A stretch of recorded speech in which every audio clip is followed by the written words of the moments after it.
All right, let's just jump right in. We see graphs everywhere, don't we?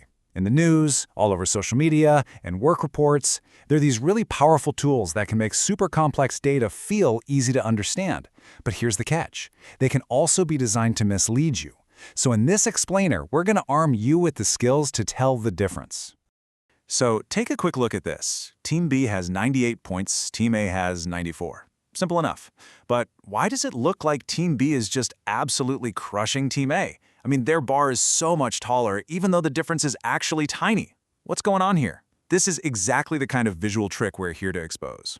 The thing is, a graph can be 100% accurate with its numbers, but still tell a really misleading story just based on its design. So you need a kind of mental toolkit to critically analyze what you're seeing, and that's what we're building today. Let's start with this fundamental idea. Just because some information is staring at you from a nice, clean graph, that doesn't automatically make it objective or true. Just like with words, these visuals can be manipulated. You know, the great Mark Twain really nailed it with this one. It's not that the numbers themselves are lies, but that people can arrange totally truthful figures in a way that pushes a misleading argument. It's all in the presentation. So, before we can even start spotting the scams, we kind of need to understand how honest graphs are supposed to work in the first place. Think of the 4 main types of graphs as the basic tools in your kit. Knowing what each one is actually for, that's step 1. First up, the good old bar graph. This is your go-to for comparing different amounts across separate categories. Think about, say, lifetime earnings in different sports. Its biggest strength? Precision. You can look right at that vertical axis and get a pretty exact number for each bar, which makes comparing them super clear. Next up, we've got the line graph. This one is all about showing change in trends, almost always over a period of time. You'd use this for tracking daily temperatures or the height of the tides. That line connecting the dots tells you the story of how a value goes up and down. Then there's the circle graph, which you probably know as a pie chart. It has one very specific job, to show parts of a whole. You know, how you spend your allowance or the different ingredients in a recipe. If you want to see how each piece adds up to 100%, the pie chart is your tool. And finally, the pictograph. This one uses little icons or symbols to represent a quantity. They're often way more eye-catching than a bar graph, but they trade that precision for visual appeal.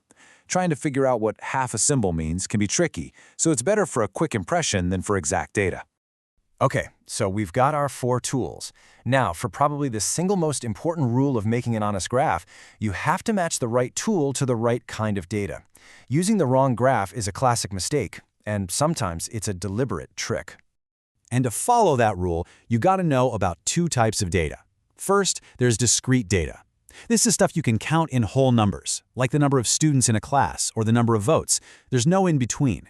Then you have continuous data, which is stuff you measure, like temperature or time, that can have any value along a spectrum. And this lays it out perfectly. You use bar graphs or pictographs for that discrete, separate stuff. You use a line graph for continuous data to show a trend over time. And you use a circle graph for discrete data, but only when you want to show how it all adds up to a single whole. It's pretty simple when you see it like this. I mean, using a line graph for different car models makes 0 sense, right? There's no continuous trend between a Ford and a Toyota. All right, now for the fun part. Now that we know the rules for making an honest graph, we're ready to spot the liars. Let's dig into the most common scams people use to fool you. And we'll start with that trick we saw at the very beginning. This is, by far, the most common trick in the book, especially with bar graphs. It's called truncating the axis, which is really just a fancy way of saying the vertical axis doesn't start at 0. And look at this. This shows so clearly how the exact same data can tell 2 completely different stories. On the left, where the axis starts at $200, a tiny $5 difference in coffee sales suddenly looks like this massive, dramatic gap. But look at the right. When the axis starts at 0, where it should, you see the truth. The sales were practically identical. Always check where that axis begins. Now, pie charts have their own special set of scams, and a super popular one is adding a 3rd dimension.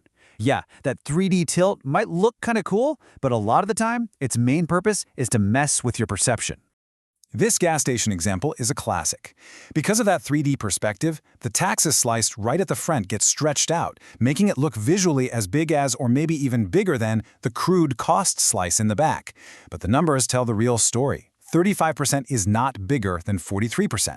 The format is designed to make you feel like one piece is more important. And there are plenty of other, more subtle tricks too. Be careful with pie charts where the percentages don't actually add up to 100. Watch for uneven spacing on an axis, like if it jumps from 10 to 20 and then suddenly to 50. Pay attention if one bar is way darker or wider than the others. That's a trick to draw your eye. And like we said, seeing a line connecting completely separate categories is a huge red flag. So, what's the big takeaway here? You don't have to be some kind of data scientist to protect yourself from misleading graphs. You just need to become a critical reader. Let's wrap this all up into a simple, powerful habit. And here it is, your 4-step checklist for every single graph you see. Number 1, check the scale. Does that vertical axis start at 0? 2, read the labels. Do you actually know what's being measured? 3, question the format. Is that 3D tilt or some bold color trying to influence you? And 4, verify the numbers, especially on a pie chart. Do all the pieces add up to the whole? This little checklist is your power.